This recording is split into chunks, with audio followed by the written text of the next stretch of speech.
20 minutes later. Baby అలా ఎంతసేపు చడుకుంటావు? Cycle తీసుకొని వెళ్ళి కొంతసేపు బయట ఆడుకో. వద్దు మమ్మీ, మ్యామ్ ఇన్ని బుక్స్ ఇచ్చింది, హోంవర్క్ రాయాలి. ఏం కాదులే, రేపు సండేనేగా, మెల్లగా చేసుకోవచ్చు. సరే అయితే అమ్మ, నేను వెళ్తున్నా. 1 hour later.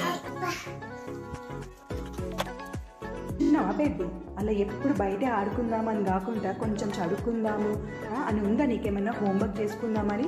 రేపు ఎట్లకించి సండేనే, రేపు అంతా బయటే ఉంటావు ఆ సైకిల్ వేసుకొని. ఈరోజు చదువుకుంటే ఏమయ్యే?